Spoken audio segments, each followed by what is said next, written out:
Hello everyone and Assalamu alaikum. Welcome to the another episode of 10-minute school robotics class. আজকে আমরা দেখাবো যে একটা সার্ভো মোটর কিভাবে মুভ করাতে হয়। সো সার্ভো মোটর বলার আগে আমি বলতে চাই যে মোটর আসলে কি। মোটর আপনার এমন একটা ফরমেশন যেখানে আপনি যদি কোনো ইলেকট্রিক্যাল সাপ্লাই দেন দেন সেটা মেকানিক্যাল এনার্জিতে কনভার্ট করে। ওকে, সো আমরা টিঙ্কাকেরে দেখব যে কিভাবে একটা মোটরকে আমরা অপারেট করতে পারি, বেসিক্যালি সার্ভো মোটরকে। সো চলুন আমরা কথা বলতে বলতে টিঙ্কারকের ইন্টারফেস চলে এসেছি।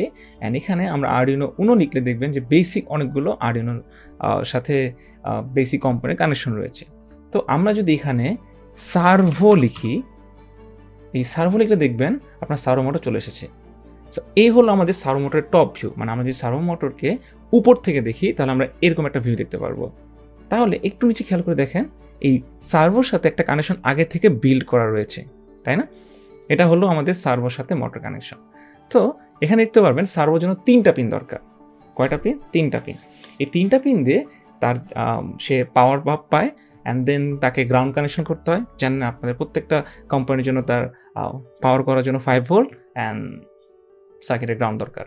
সো আরেকটা পিন কি? আরেকটা পিন বেসিক্যালি ডেটা পিন, যেখানে সে আরডিনোর কমান্ড অনুযায়ী সার্ভোটারকে মুভ করবে। ওকে, সো এখানে আমার এই যে ডেটা পিন বা যেটা আপনার সার্ভো মুভমেন্টের পিন, সেটা হলো সবুজ কালার দেওয়া হয়েছে। তো আমি এই কালারটা মুছে দিব। মুছে আমি ধরেন 5 নেওয়া পিনের সাথে আমি কানেক্ট করব। ওকে, এটা জাস্ট র্যান্ডম, আপনার যে কোনো পিনের সাথে কানেক্ট করতে পারেন, অথবা যে পিন রয়েছে সেটাতে ইউজ করতে পারেন। সো আমরা বেশি কথা না বলে ডিরেক্ট কোডে চলে যাই। কোডে আমরা যদি দেখি, আমরা টেক্সট অপশনে গেলাম, এই হলো আমাদের কোড। ওকে ফাইন, এখানে আমি যদি কোডটা দেখি, ফার্স্টেই রয়েছে আমাদের ইনক্লুড servo.h। অবভিয়াসলি আপনাকে আরডিনো আইডিতে গিয়ে এই servo.h হেডার ফাইলটা আপনাকে অ্যাড করতে হবে। ওকে, মানে বা সার্ভো যে লাইব্রেরি সেটা আপনাকে অ্যাড করতে হবে। ওকে, ইনিশিয়ালি পজিশন 0 সার্ভো 9, এখানে একটা কোড রয়েছে। ওকে, আমরা এই কোডটা ডিরেক্ট দিয়ে দিলে সার্ভোর একটা মুভমেন্ট দেখতে পারবো পজিশন অনুযায়ী। আমি যদি সিমুলেশন দিয়ে দিই, এটা চলবে না। কেন বলুন তো?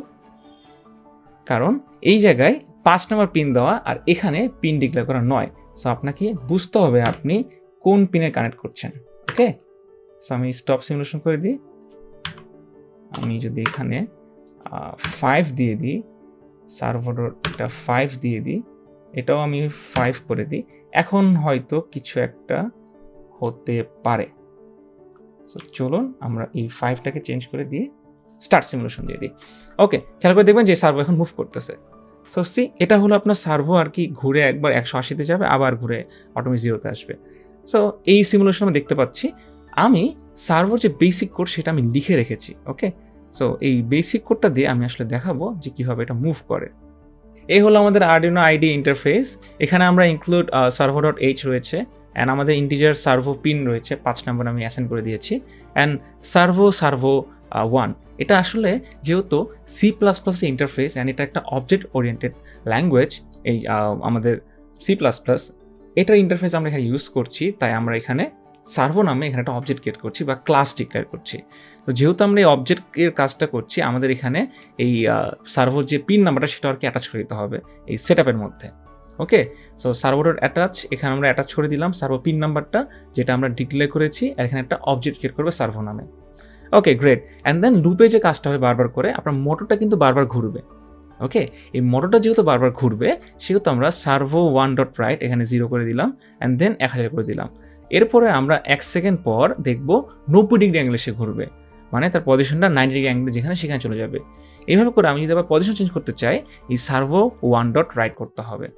ওকে, সো servo1. মানে আপনার একটা সে অবজেক্ট ক্রিয়েট করে ফেললো servo1 নামে, এরপরে সে অবজেক্টটা অটোমেটিকলি পজিশন অনুযায়ী সে ঘুরতে থাকবে। তা আমরা যদি কোডটাকে জাস্ট কপি করি, ওকে, কপি করে আমরা যদি এখানে ছেড়ে দিই, বা আমাদের যে কোডটা রয়েছে এখানে জাস্ট এই জায়গায় এখানে পেস্ট করে দিই। ওকে, সো এই জন্য আমরা আসলে 5 নম্বর পিন দিয়েছি, কারণ আমার কোডে 5 নম্বর পিন, আপনি চাইলে 9 নম্বর পিন ইউজ করতে পারেন। ফাইন, আমি এখানে যদি এটা সিমুলেট করি, এই সার্ভোটাকে মুছে দিই, এটাকে যদি এখানে সিমুলেট করি, খেয়াল করে দেখবেন। সো সি, আমার ফার্স্টে 0 to 90 180, 0 to 90 180। ওকে, সো এটাকে আমরা যদি আরেকটু স্লো করি তাহলে এটা সুন্দর মতো হয়তো বোঝা যাবে। স্টপ সিমুলেশন করে দিলাম। এখানে আমি 1000 ডিলের জায়গায় 2000 দিয়ে দিলাম, এখানেও দিলাম 2000, এখানেও দিলাম 2000। ওকে, সো এবার যদি আমি সিমুলেশন স্টার্ট করি, সামান্য একটু হালকা ঘুরলো, দেন 90, আবার ঘুরবে, দেন 180। ওকে, আবার 90, আবার 0। কারণ কি, এই যে 0, তারপর 90, তারপর 180, এবার আবার প্রথম থেকে লাইনটা পড়া শুরু করবে 0। সো এই মুভমেন্টটা চলবে। এটা সার্ভার একদম বেসিক কোড। আপনারা চাইলে এখানে টিঙ্কারক্যাডের যে কোডটা রয়েছে বা পিন নাম্বার রয়েছে সেটাতে আপনি ট্রাই করতে পারেন। Okay, so I hope server movement আপনারা বুঝতে পেরেছেন। এটা আমরা প্র্যাকটিক্যালি একদম হাতে কলমে দেখাবো কোনো একটা প্রজেক্ট দিয়ে, তো তখন আরও বেশি ক্লিয়ার হবে। So that's it. যদি কোয়েশ্চেন থাকে টাইপ করে ফেলুন। আল্লাহ হাফেজ।